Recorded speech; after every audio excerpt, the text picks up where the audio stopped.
In the village of Umun, where shadows held secrets and bargains could be made with death itself, a mother's love proved both salvation and curse. The ancient tree that marked Emma's grave cast long shadows across the dusty earth of Umun village. Beneath its sprawling branches, 16-year-old Chimdi knelt, his fingers tracing the worn engravings on the shrine he had built with his own hands. The morning air hung heavy with memories, and in the quiet moments before dawn, he could almost hear his mother's laughter echoing through time. But memory was a fickle thing, showing him only fragments of happier days. His mother's eyes crinkling with joy as she watched him chase butterflies, her gentle hands weaving tales in the firelight, the way she would hum softly while preparing their meager meals. Those memories felt like water slipping through his fingers now, growing fainter with each passing season. You in the village remembered that Emma had once been different, a woman whose smile could light up the darkest night, whose patience seemed endless even when their bellies growled with hunger. That was before the storm that had taken her husband, before the weight of survival had bent her shoulders and dimmed the light in her eyes. The village elders still spoke of that terrible night, thunder that shook the earth, rain that fell like stones, and lightning that split the sky into jagged pieces. When morning came, they found Chimdi's father's body by the flooded stream, his fishing net still clutched in his lifeless hands. Emma had stood there, 7-year-old Chimdi pressed against her leg, her face a mask of stone as the village mourned around her. "We will survive," she had whispered to Chimdi that night, her voice steady even as tears tracked silently down her cheeks. "Mama promises we will survive." But survival, Chimdi would learn, came at a terrible price. Each day, he watched his mother wake before the sun, her small frame somehow bearing the weight of firewood that would make stronger men stumble. She would return from the stream with water, her wrapper dark with sweat, only to head straight to their small plot of land where the sun baked the soil hard as iron. The other villagers saw only Emma's strength, the way she never complained, how she always found a small smile for her son, even when her hands shook with exhaustion. But Chimdi saw what they didn't, the way she would stare into the darkness long after he was supposed to be asleep, the trembling of her lips as she divided their food, always ensuring his portion was larger, the hollow look in her eyes that grew deeper with each passing season. What no one knew, not even Emma herself in those early days, was that salvation and destruction often wore the same face. As Chimdi sat in their small hut, watching his mother's shoulders shake with silent sobs, neither of them could have guessed that her desperate wish for rest would echo across the veil between life and death, or that the price of peace would be measured in heartbeats, stolen from time. The signs were there, subtle as shadows at first. The way the air would grow still when Emma's despair reached its peak, how the night seemed to deepen around their small home, the whispers that seemed to come from the spaces between trees. But humans rarely recognize the moment their lives begin to unravel, even when the threads are pulling loose right before their eyes. And so it began, not with a bang or a cry, but with a mother's whispered prayer to the stars. A simple wish for rest that would change not only her fate, but the very soul of Umun village for generations to come. The night that changed everything came after a day that seemed designed to break even the strongest spirit. Emma had risen before dawn, as always, her bones aching from sleeping on the hard earth. The morning air had held a bitter chill that spoke of coming rains, rains that would flood their small farm if they came too heavily, or mock them with their absence if they didn't come at all. Chimney had watched from their doorway as his mother struggled with loads meant for 2 people, her small frame nearly bent double beneath bundles of firewood. He had offered to help, as he always did, but Emma had smiled that careful smile of hers and shaken her head. "Stay and rest, my son," she had whispered, though they both knew rest wouldn't fill his hollow cheeks or quiet his growling stomach. Now, as the moon rose full and bright over Umun village, Emma sat outside their small hut, her eyes fixed on stars that seemed to mock her with their distant peace. The night air wrapped around her like a cold shroud, and for the first time in years, she allowed herself to speak her pain aloud.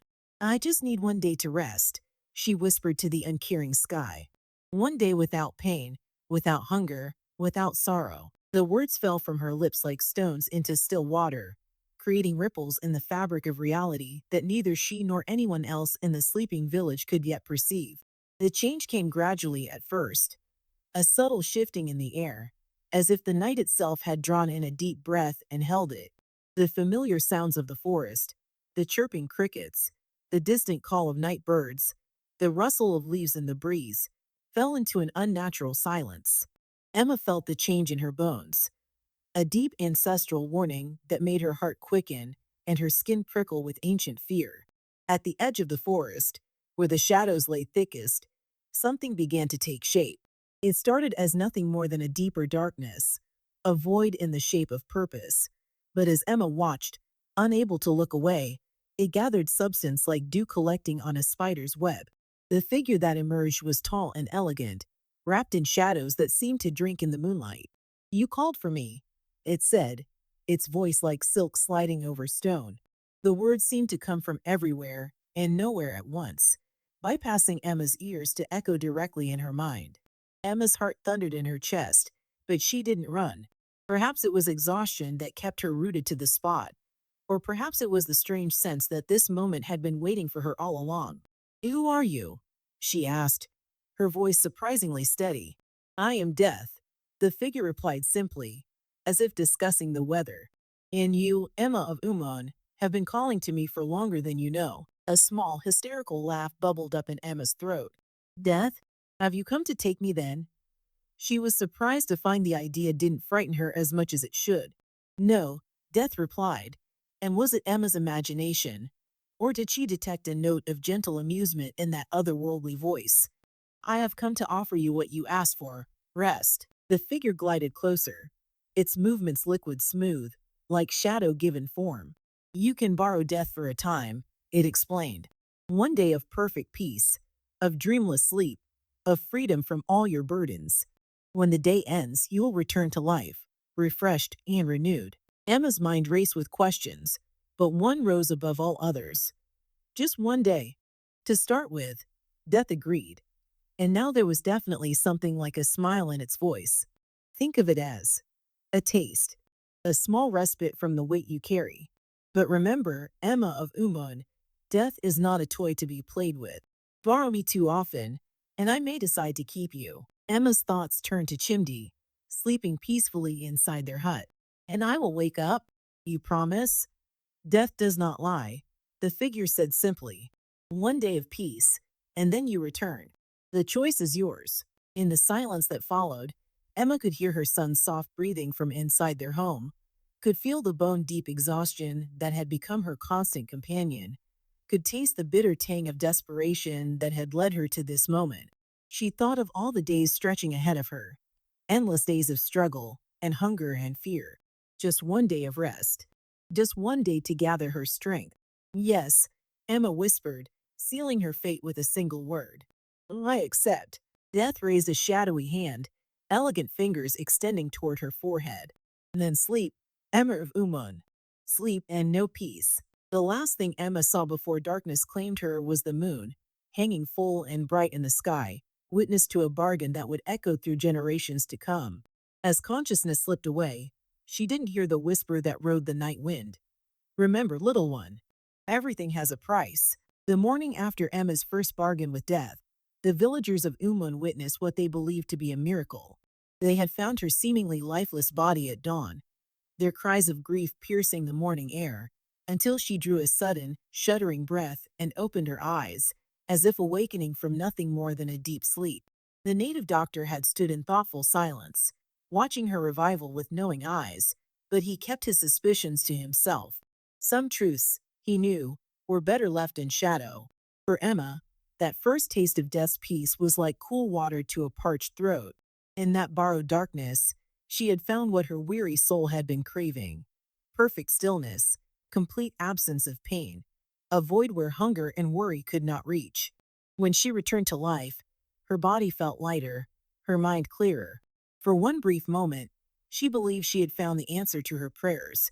But life's burdens have a way of accumulating, like sand returning to shore with each relentless wave. Within weeks, the weight of daily survival began to press down on her once more. She watched Chimdi grow thinner despite her best efforts, his once bright eyes becoming shadows of themselves. At night, she would hear him whispering to his empty stomach, trying to convince it that tomorrow would bring more food. Just 3 days this time, she whispered to the darkness one evening, after Chimdi had finally fallen into fitful sleep. 3 days to gather my strength. Death came more quickly this time, as if it had been waiting in the spaces between heartbeats. You returned so soon, Emma of Umun, it said, its voice carrying a note of something that might have been concern, or might have been satisfaction. This time, Emma ventured deeper into the forest before accepting death's touch. She had learned to plan her absences, to weave stories of distant farms and trading missions that would explain her disappearances to the village. But she couldn't hide the truth from everyone. Chimdi's eyes held questions that broke her heart, and the native doctor watched her with an unsettling mixture of pity and understanding. The pattern established itself with the inevitability of seasons changing. Every few weeks, when the burden became too heavy to bear, Emma would seek out death's cold embrace. 3 days became 5, became a week. Each time, she ventured further into the forest, knowing that distance from the village meant safety from discovery. Each time, death's warning echoed in her mind. Borrow me too often, and I may decide to keep you. But warnings fade in the face of relief, and Emma had found something that felt like control in a life that offered her none. What she didn't see, or perhaps chose not to see, was how her absences were reshaping the world around her. Chimdi had begun to change, his childhood resilience giving way to a quiet watchfulness that broke the hearts of those who remembered his former laughter. He developed a habit of hoarding small bits of food, hiding them in corners of their hut like a squirrel preparing for winter. At night, he would lie awake, listening to his mother's breathing, terrified that each exhale might be her last. The village, too, was changing. Whispers followed Emma when she returned from her journeys, carrying the weight of unasked questions. Some noticed how she always came back looking refreshed, while her son grew more haunted. Others marked how the native doctor would shake his head sadly when her name was mentioned, as if he were watching a tragedy unfold but was powerless to stop it. Mama Inky, a wise woman who had long been known for her kindness, began to pay special attention to Chimdi during his mother's absences. She would invite him to share meals, tell him stories, and try to fill the void that Emma's disappearances left behind. But even her generous heart couldn't fully comprehend the depth of the boy's fear. Your mama loves you very much, she would tell him, stroking his hair as Emma once had. Sometimes people who love us must go away for a little while, but Chimdi, with the terrible wisdom of children who have seen too much, would only nod silently. He understood more than anyone realized. He had seen the shadows that gathered around their hut on certain nights, had felt the unnatural stillness that preceded his mother's disappearances. Sometimes, in his dreams, he heard voices discussing prices and payments, and would wake up crying without knowing why. Emma noticed these changes in her son, and each observation was like a knife in her heart. She told herself that her bargain with death was necessary, that these moments of peace gave her the strength to keep fighting for their survival. But in the depths of night, when the weight of her choices pressed down upon her like a physical thing, she would wonder if she was fighting for their survival or running from it. Yet the temptation of death's peace had become too sweet to resist. Like a drowning person who has found a piece of driftwood, Emma clung to her supernatural respite, never fully admitting that what had begun as salvation was slowly becoming a different kind of prison. She didn't realize that each time she borrowed death's peace, she left behind pieces of her life that could never be reclaimed. Moments with her son, connections with her community, the very essence of what it meant to be alive. The day Emma made her final bargain with death began like any other, but there was a heaviness in the air that even the most unobservant villager could feel. The sun seemed dimmer somehow, as if viewing the world through a veil of grief. Birds fell silent in the trees, and even the constant buzz of insects stilled to a whisper. Nature itself seemed to hold its breath, waiting. Emma had been planning this absence more carefully than any before. 2 weeks, she had decided. 2 whole weeks of perfect peace. The harvest had failed again, and the hollow look in Chimdi's eyes had become unbearable. She told herself this would be the last time, the final rest she needed to gather strength for the months ahead. Deep in her heart, though, a voice whispered that she was lying to herself. I'm going to the far farms to trade, she told Chimdi that morning, the familiar lie tasting like ash on her tongue. Mama Inky will look after you until I return. Chimdi didn't cry this time. He stood in their doorway, 13 years old, but with eyes that had aged decades, and simply watched her. In that moment, looking at her son, Emma almost changed her mind. But the siren call of death's peace had become too strong to resist. She walked deeper into the forest than ever before, past the ancient trees that marked the boundary of known paths, into places where shadows lay thick as blankets on the ground. Finding a hollow beneath an ancient Iroko tree, Emma settled herself on a bed of leaves and whispered the words that had become as familiar as breathing. Death, I am ready. The figure appeared without ceremony this time, as if it had been waiting. 2 weeks, Death said, its voice carrying neither judgment nor mercy. You ask much, Emma of Umun. I need it, Emma replied, and in her voice was all the exhaustion of years of struggle. You were warned, Death reminded her softly. Each borrowing makes the return more difficult. The peace you seek becomes a chain that binds, but Emma was past hearing warnings. She closed her eyes, waiting for Death's touch, for the sweet darkness that would take away all her pain. The last thing she felt was the cool press of shadowy fingers against her forehead, and then she slipped away into the void. Back in the village, the days began to pass. At first, no one worried. Emma's absences had become routine, after all. Chimdi stayed with Mama Inky, who tried to keep him busy with tasks and stories, though she couldn't help noticing how often the boy stared down the path where his mother had disappeared. But as 1 week stretched into two, an unease began to spread through Umun. Emma had never stayed away this long before. The villagers began to whisper among themselves, their concerns growing louder with each passing day. On the morning of the 15th day, when Emma should have returned, Chimney stood at the edge of the village, watching the forest path. Hours passed, and still he waited, until Mama Inky gently led him home as darkness fell. The next day, the village organized a search party. Men and women who had watched Emma's slow transformation from vibrant mother to haunted wanderer now moved through the forest, calling her name. They searched in ever-widening circles, pushing deeper into the wilderness than they had ever gone before. It was a young hunter who found her first. She lay peaceful as sleeping beneath the ancient Iroko tree, looking more restful than she had in years.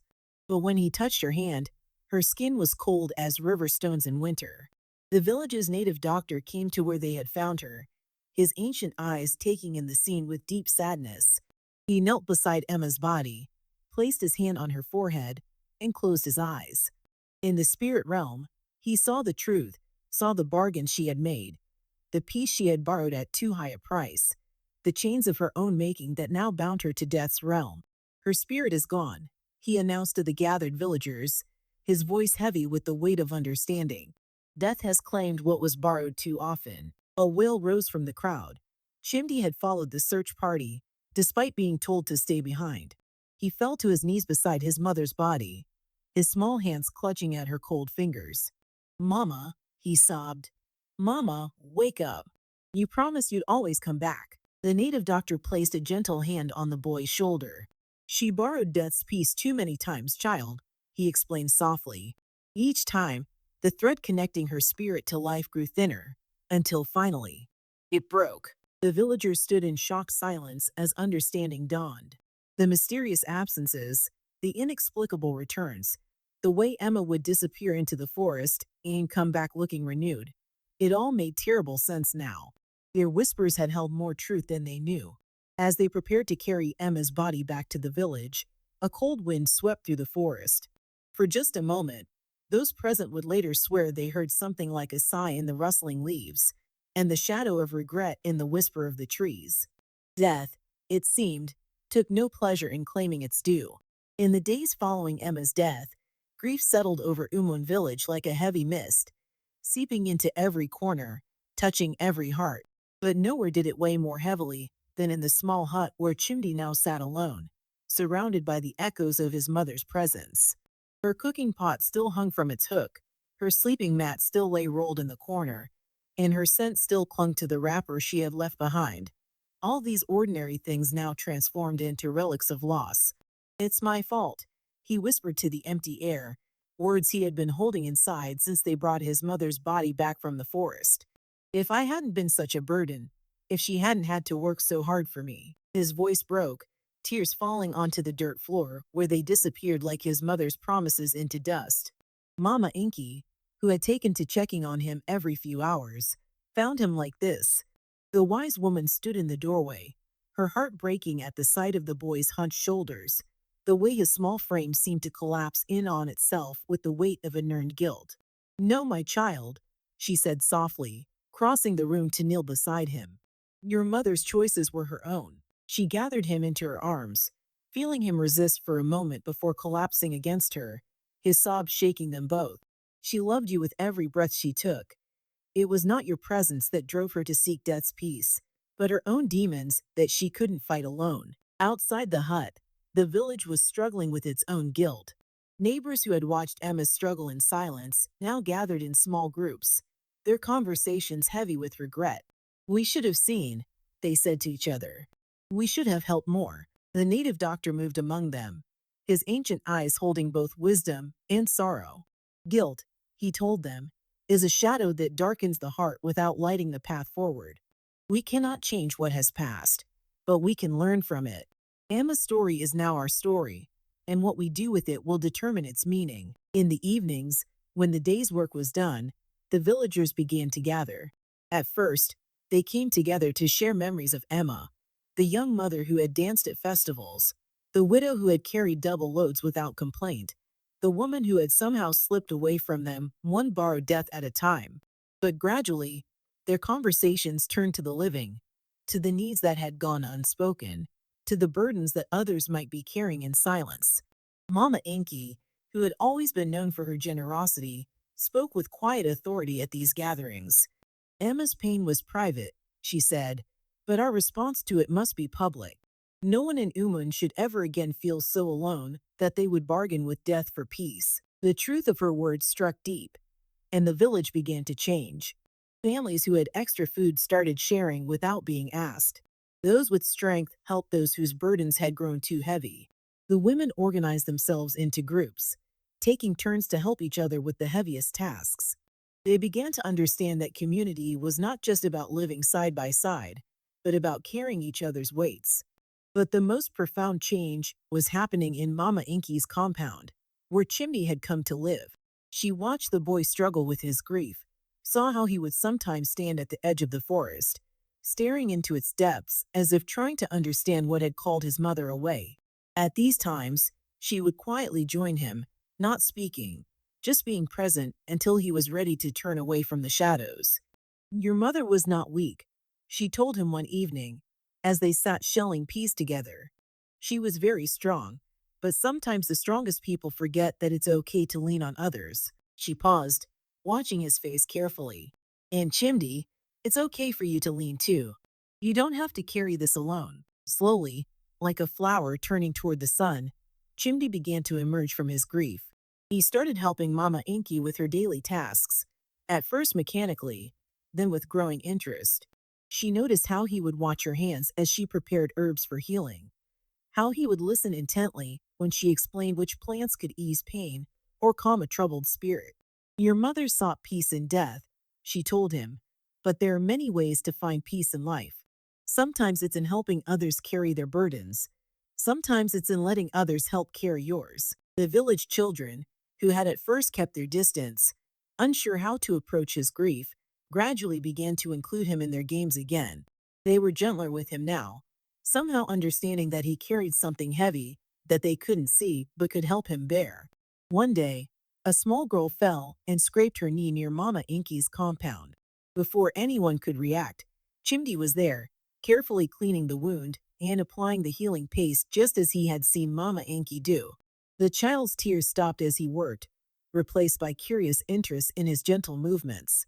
"You have healing hands," Mama Inky said later, pride warming her voice. "Your mother's strength flows in you, but you're finding your own way to use it." That night, as Chimney lay on his sleeping mat in his new home, he felt something shift inside him. The guilt that had been his constant companion began to loosen its grip, making room for something else. Not happiness, not yet, but perhaps the beginning of understanding. His mother had searched for peace in death's embrace, but maybe, just maybe, he could help others find it in life. As seasons turned and rains came and went, Umun village underwent a transformation as profound as the changing of earth after a cleansing storm. The story of Emma and her bargain with death became more than a tragedy. It became the catalyst for a revolution of the heart, a complete reimagining of what it meant to be a community. Where once stood a collection of individual huts, each family bearing its burdens alone, now rose a web of interconnected lives. The village created new traditions, beginning with the simple act of checking on one another each morning. "Have you eaten?" became more than a greeting. It became a promise that no one would go hungry if others had food to share. Chimdi, under Mama Inky's patient guidance, grew into a young man whose presence seemed to draw people seeking comfort. His hands, once small and uncertain, became known throughout the village for their healing touch. He learned every herb in Mama Inky's garden, every remedy she had gathered over her lifetime. But more importantly, he learned to hear the pain that people couldn't express in words. "Your mother's spirit lives in the way you ease others' burdens," Mama Inky told him one evening, watching him prepare a poultice for a farmer's injured hand. "But you found a different kind of strength, one that brings life instead of borrowing debt." The changes rippled outward from Uman like waves in a pond. Travelers passing through began to notice something different about the village. They remarked on how the air itself seemed lighter there, how even the poorest families carried themselves with dignity because they knew they weren't truly poor, not when they had an entire community standing behind them. One day, Chimdi decided to build a shrine near his mother's grave. It wasn't a place of mourning, as some might have expected, but a place of reflection and hope. He carved her story into the trunk of the great tree that shaded her resting place, not just the tragedy of her end, but the love that had driven her to such desperate measures. The villagers helped him build benches around the tree, and slowly, the spot became a gathering place. People would come there to rest when their burdens felt too heavy, but unlike Emma, they didn't have to face their struggles alone. There was always someone willing to sit and listen, to share the weight of whatever troubles they carried. The native doctor, who had watched all these changes with wise eyes, began teaching the village children about the delicate balance between life and death. "Death is not our enemy," he would tell them, seated beneath Emma's tree, "but neither is it a friend to be borrowed from. Life is meant to be lived fully, even in its hardest moments, because it is in those moments that we learn to lean on one another." Even the forest where Emma had made her final bargain changed in the eyes of the village. What had once been a place of darkness and secrets became a source of healing, as Chimdi and Mama Inky led expeditions to gather medicinal plants. They taught others which herbs could ease pain, which barks could calm a troubled mind, which roots could give strength to the weary. During one of these expeditions, a young girl found a patch of brilliant flowers growing exactly where Emma's body had been found. The blossoms were unlike anything anyone had seen before, deep blue petals that seemed to glow with an inner light, particularly at dusk. The native doctor named them Emma's Peace, and they became known throughout the region for their ability to ease troubled spirits.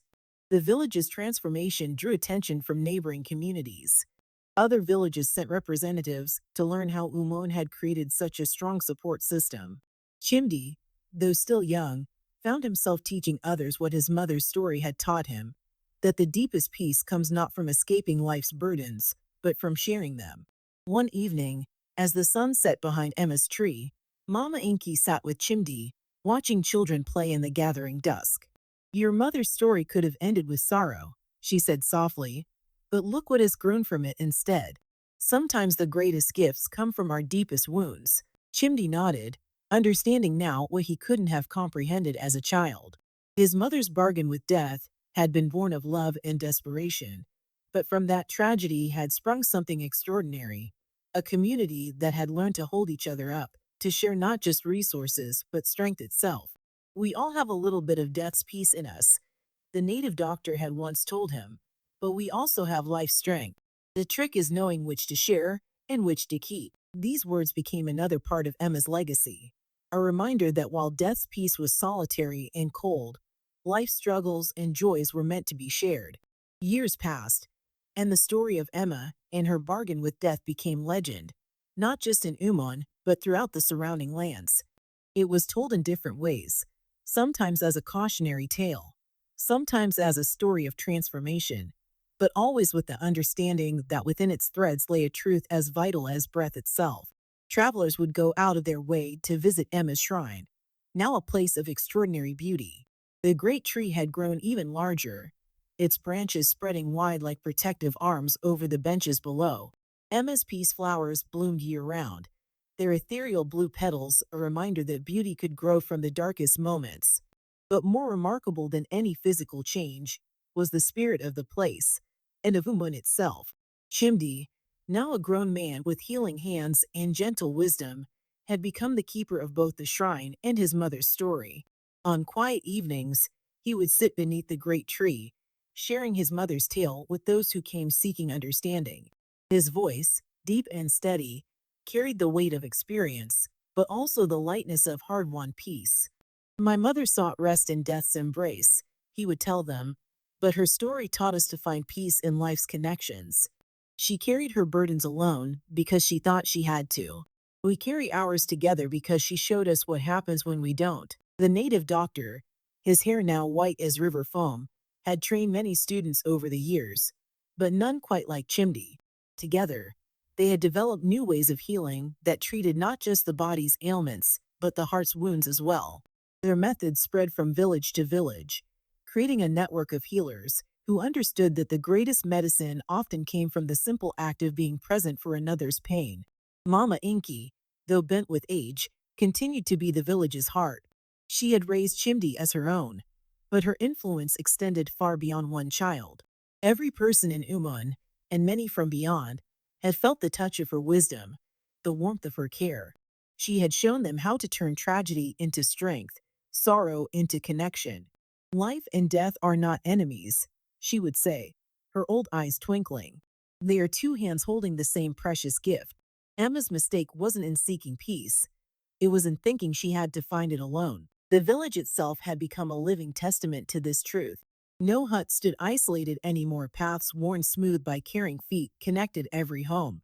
Children grew up knowing they belonged not just to their parents, but to the entire community. When storms came, whether of weather or fortune, people faced them together.